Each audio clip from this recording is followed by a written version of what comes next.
Welcome to part 2 of the video. Part 1 stopped because you kind of get tongue-tied.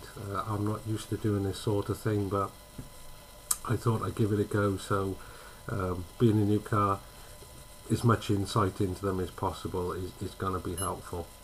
The layout on the car is nice. There's plenty of room to get everything in.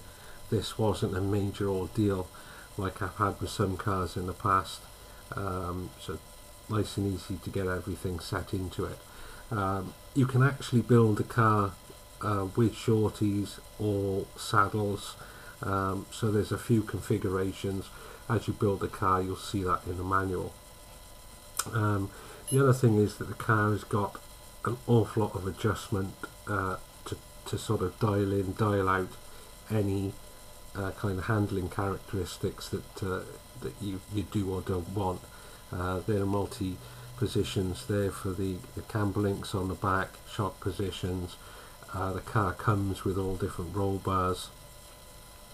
I say you've got all the different inserts in there as well, so all that can be changed.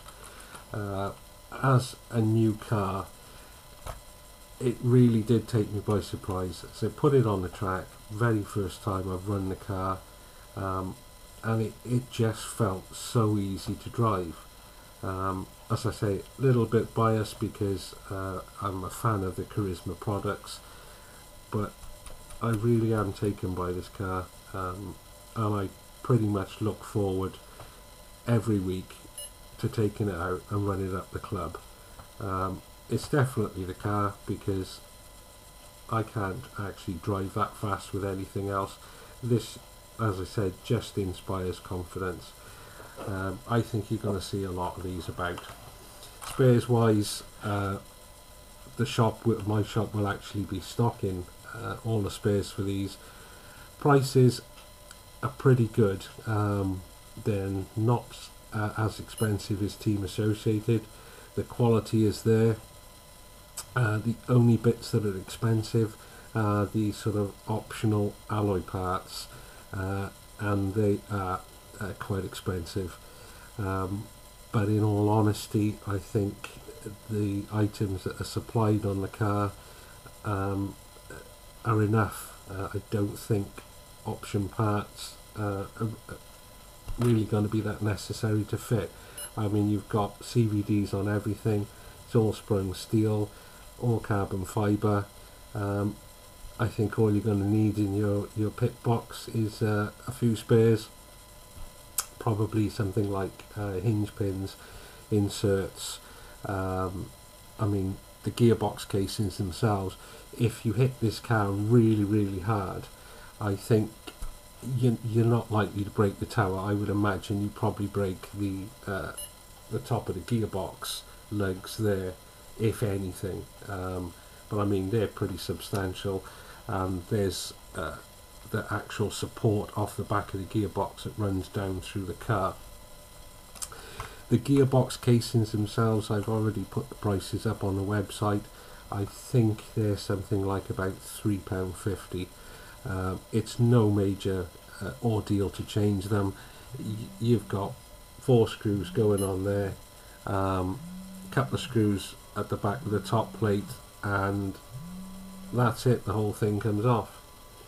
I'm filming this with the unique Q500 quadcopter, so all these strange beeps that you've been hearing, they're actually the copter in static mode, and occasionally it just decides to sound off and tell me I've got no GPS.